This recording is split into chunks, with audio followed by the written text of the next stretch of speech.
Hey, I'm James. I've gotten a lot of questions about this particular deck, the deck that I have right here. That deck is the name of this deck right here, and its name is Tolsimir Wolfblood. So Tolsimir Wolfblood, it's a wolf deck, because I just wanted to make something that was a little bit different. It runs the colors green-white, so Selesnya.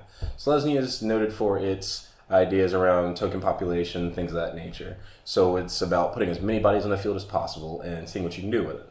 So, with this deck, I tried to do wolves, but I ended up doing a bunch of other stuff at the same time. First off, you've got token doublers.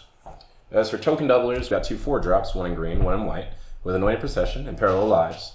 And then beyond that, we've also got Primal Vigor. Primal Vigor is going to be a double-edged sword.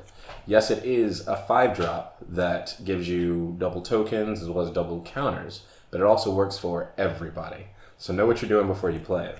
Next up, with those tokens that are entering the battlefield, we've got a couple of things that are going to help them once they're there.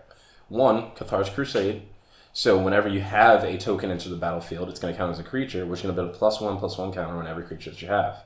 This gets really stupid when you start putting out a lot of those guys. If you want to be able to get more tokens every turn, you can have Growing Ranks out. So Growing Ranks is going to make a token copy of whatever token creature that you have out that you want to copy.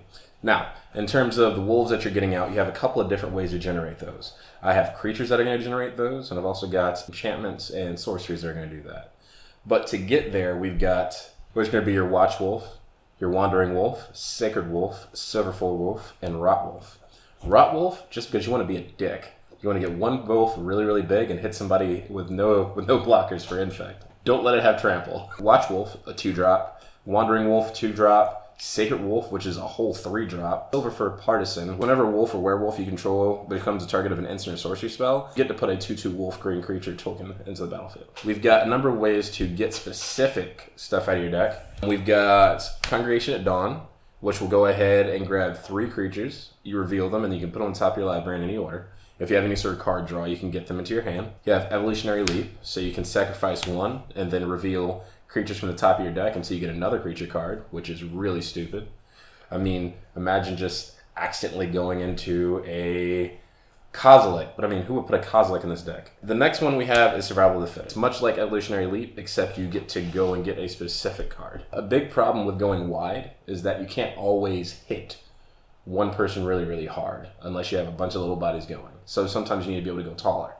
Whenever you go taller, you've got a couple of ways to get there. You have Stoneforge Masterwork. It's a 1-drop artifact, one of the 3 in the deck. Quick creature, +1/+1 for each other creature that shares a type with it.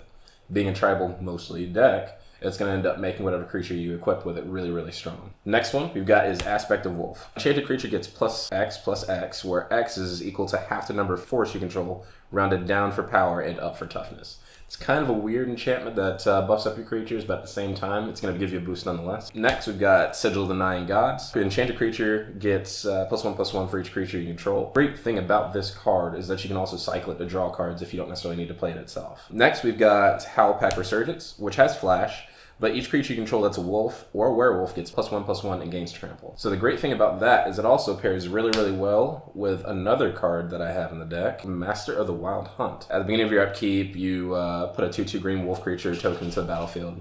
But tap all wolf creatures you control. Each wolf tapped this way deals damage equal to its power to target creature. That creature deals damage equal to its power, divided as its controller chooses among any number of those wolves.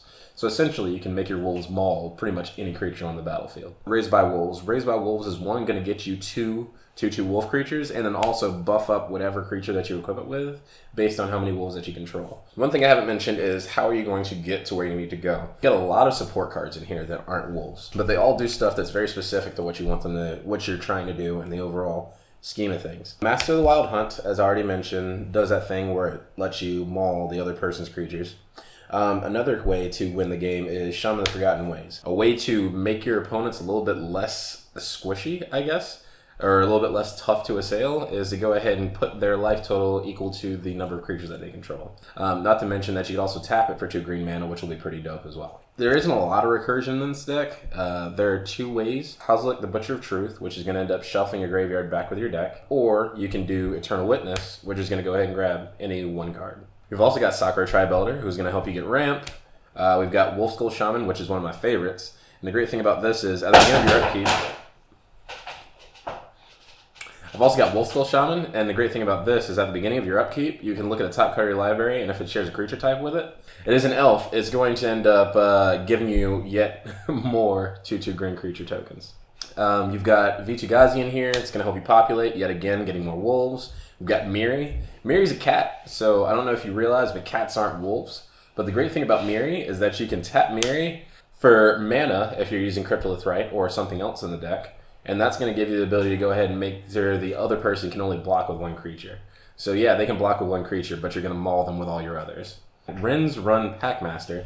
The great thing about it is that whenever it enters the battlefield, your wolves that you control, they have Death Touch. So if you're controlling exactly how much damage those wolves are taking, and then they're attacking the other person's creatures, yeah, they can block with one creature or multiple creatures, but they're going to end up losing that creature, and you don't lose your wolves. We've got Wiltleaf Leash, which actually does the same thing as your commander, which is buff white and green creatures. I guess the last two that are really important for this deck would be Briar Elemental. You can multi-kick it. For as many times as you kick it, you get more 2/2 green wolves, which is really, really good if you're trying to swarm the field. And then last but not least, we have Amara Tandris. Amara Tandris is going to end up making it so your tokens don't take any damage. I guess the main things to take away from this deck are you want to get as much mana onto the field as possible, and you want to use that mana to generate as many creatures as possible. If you're not generating creatures, scoop, because you're going to lose. No, but seriously, there are a lot of different ways to do this. The most important thing about this deck is just remember to swing at all times. You're going to get more creatures because that's what this deck does. There are not as many raw creatures, but you're going to produce plenty of tokens. So support cards would be the Planeswalkers that I have in the deck. We've actually got 2 Garuks. We've got Wild Speaker, which is going to help you untap lands. And we have Garuk Primal Hunter, which is going to let you draw cards based on our largest power among creatures that can control. Plus, it gets you a body if you need one. Because you run a lot of force, Nissa Wild Speaker is also going to help you go ahead and untap some of your force, get a little more value of it. We've got Removal with Ajani Unyielding. It's going to exile creatures, so it's basically like a Path to Exile on a stick. We've got one more bit of recursion with Nissa Vital Force. It's going to get back your permanents to get put into the battlefield, get put into the graveyard. And then, of course, because you like to populate, we've got a Selesnya Planeswalker that's going to give you loyalty points equal to the number of creatures that you have on the board. If you ultra at the turn after you play it, then every time a creature enters the battlefield under control, you can draw a card. That can be very dangerous because if you have a stupid number of creatures entering the battlefield, you can end up decking yourself. That's where a Lab Maniac would be really nice if you could run blue. But last but not least, we talked about how the deck's supposed to win, but what do you do if you're not winning? Sometimes you just want to turn the board off. So, I've got 5 very, very cool cards that allow you to do that. We've got Target Removal with Swords of Plowshares. We already mentioned, Ajani being able to do that. But we've also got a card in and of itself that does that that's much cheaper. Next, we've got Croson Grip. Croson Grip is amazing. Just because it's split second, can't be responded to, they're not going to be able to counter it. Last, we've got Sundering Growth. Not only does it destroy target artifact or enchantment, but also populates. So it gives you another of your target token. And then the last 2 are for whenever things get particularly salty. Armageddon is going to destroy all the lands on the battlefield. But what you do before you play Armageddon is you tap all your mana. And then after you tap all your mana, you go ahead and play Splendid Reclamation. I will shoot you. So you get all your lands back from the graveyard onto the battlefield tapped. I will shoot you. So you have everything and everyone else has nothing. I hate you. But it's great. I hate you. Because sometimes pettiness is better than winning. Thank you for watching this deck tech. My name's James. Please feel free to like, comment, and subscribe. And we'll catch you next time. Will you though? If I'm not dead.